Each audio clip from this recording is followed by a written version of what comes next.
28절은 예수 그리스도의 초림과 재림에 대해서 한 절로 설명하고 있습니다. 그러나 분명하게 초림 그리고 재림 이 차이점을 우리에게 설명해 주고 있죠. 28절을 한번 다시 보면 이렇습니다. 이와 같이 그리스도도 많은 사람의 죄를 담당시키려고 단번에 들이신 바 되셨고 구원에 이르게 하기 위하여 죄와 상관없이 자기를 바라는 자들에게 두 번째 나타나시리라 라는 말씀입니다.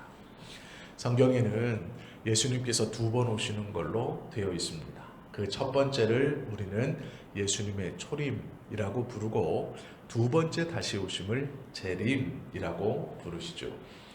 왜 두 번을 오셔야 하느냐? 처음 오시는 것과 두 번째 오시는 것은 그 목표가 또 원하시는 바가 다르시기 때문에 그렇습니다. 첫 번째 오심은 죄인의 구원에 그 목적이 있습니다. 28절 상반절에 보면 많은 사람의 죄를 담당하시려고 단번에 들이신 바 되려고 오신 것입니다. 많은 사람의 죄를 담당하시려고 단번에 들이신 바 되시려고 오셨다. 이것이 초림의 목적입니다. 자신을 제물로 드리시기 위해서 예수님께서는 이 땅에 오셨고 그 모습을 우리가 보면 겸손히 성경은 그 예수님의 십자가를 지고 가시는 모습을 도살장에 끌려가는 이라고 표현합니다.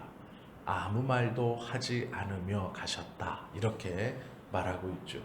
이것은 겸손을 보여주는 것입니다. 하나님의 사랑의 확증으로 죄인들을 구원하시기 위해서 예수님은 아무 말 없이 도살장에 끌려가는 짐승과 같이 아무런 저항 없이 끌려가셨다라고 말하죠. 그리고 그 십자가에서 이 초림의 목적을 온전히 이루어 주셔서 우리가 구원을 받을 수 있게 된 것이죠. 그리고 부활하셔서 하늘로 올라가셨습니다. 그 다음 다시 오시는 예수님에 대해서 말씀합니다. 그것이 28절 하반절이죠. 구원에 이르게 하기 위하여 죄와 상관없이 자기를 바라는 자들에게 두 번째 나타나시리라. 초림은 많은 사람들의 죄를 대신해서, 재림은 그 사람들을 온전히 구원하시려고 라는 것이 목적이라는 것이죠.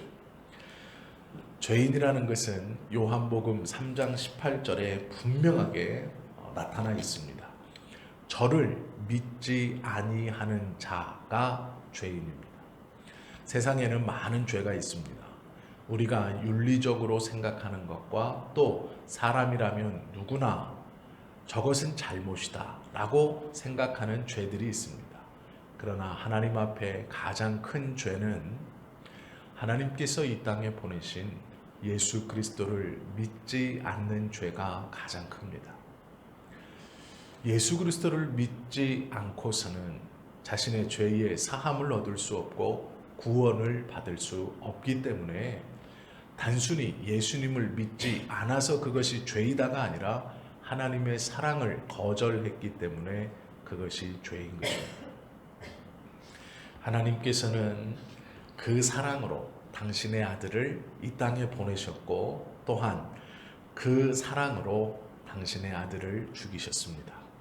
그리고 많은 죄인을 구원하시고 이 땅에 그 예수님이 다시 오심으로 하나님의 나라를 소망하는 모든 자들의 구원을 완성해 주시는 것이다 라고 말씀하고 있죠. 요한계시록 19장에 보면 예수님의 모습이 어떠한가 잘 기록되어 있습니다.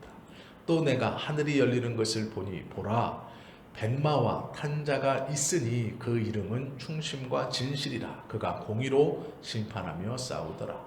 그의 입에서 이 한 검이 나오니 그것으로 만국을 치겠고 친히 저희를 철장으로 다스리며 또 친히 하나님 곧 전능하신 이의 맹렬한 포도주 틀을 밟겠고 그 옷과 그 다리에 이름을 쓴 것이 있으니 만왕의 왕이요 만주의 주라 하였더라 라고 말씀하고 있습니다. 예수님은 만왕의 왕이요 만주의 주라는 이름을 가지고 이 땅에 다시 오시는 것이죠. 그리고 분명히 당신의 백성들의 구원을 온전히 하기 위해서, 즉 우리가 그렇게 사모하는 하나님의 나라로 우리 모두를 들어가게 하시기 위해서 오신다라고 성경은 말씀하고 있습니다. 구원에 이르는 것을 두 가지로 구별합니다. 첫째는 죄와 상관이 없는 자, 두 번째는 자기를 바라는 자라고 말합니다. 죄와 상관이 없는 자라는 것은 예수 그리스도를 믿어 그 죄에서 자유함을 얻은 자일 것입니다. 그것은 우리를 가리킵니다.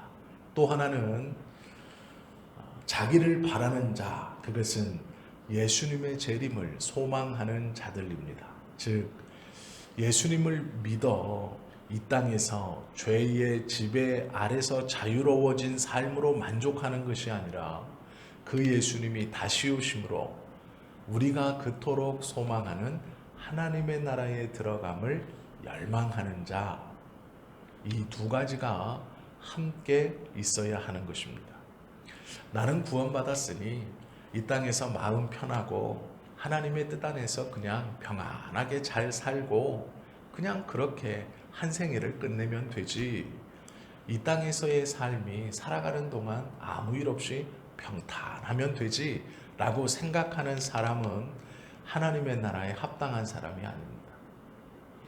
그 죄에서 용서함을 받은 것과 함께 하나님의 나라를 간절히 소망하는 것이죠.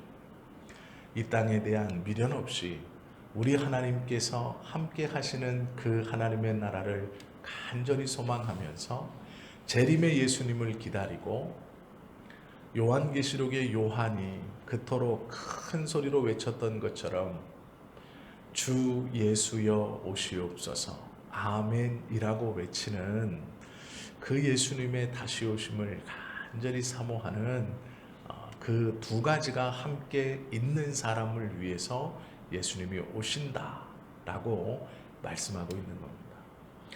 우리는 자칫 잘못하면 예수 그리스도의 은혜와 하나님의 은혜를 붙들고 이 땅에서의 삶에 만족함을 누리며 살 수 있습니다.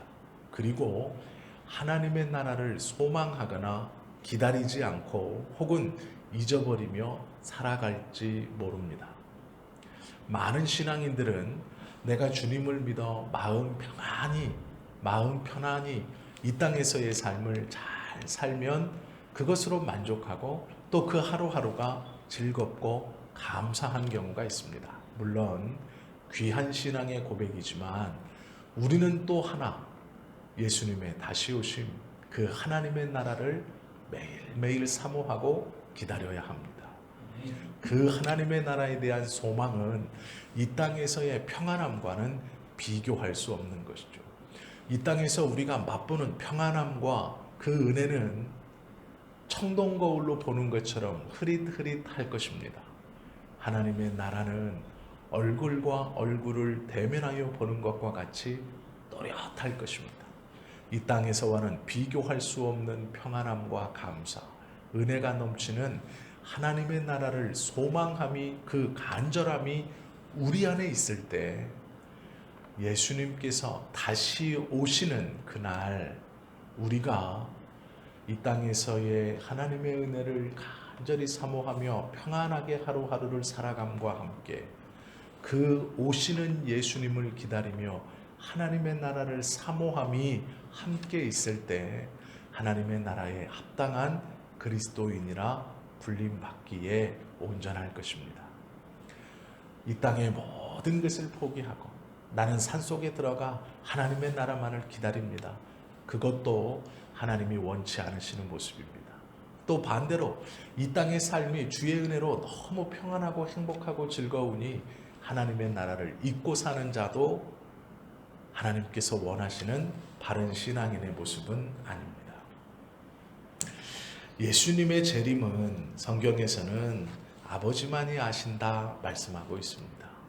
그러면 우리는 그 말씀에 의지하여서 매일매일 이 땅에서 하나님의 인도하심과 은혜로 살아가는 기쁨과 감사함, 그리고 다시 오신다고 약속하신 그 예수님, 즉 하나님의 나라를 소망함의 간절함이 우리에게 함께 있어야만 합니다.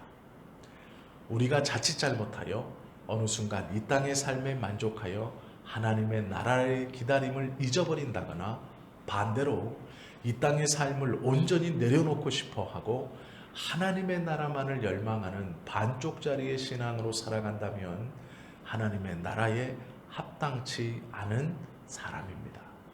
우리는 이 두 가지, 이 땅에서의 감사와 평안함과 하나님의 나라를 간절히 열망하는 소망함이 우리 안에 함께 있어야 합니다. 그 온전한 믿음의 사람을 위하여 예수님께서 다시 오시겠다 약속해 주신 것이 28절의 말씀입니다.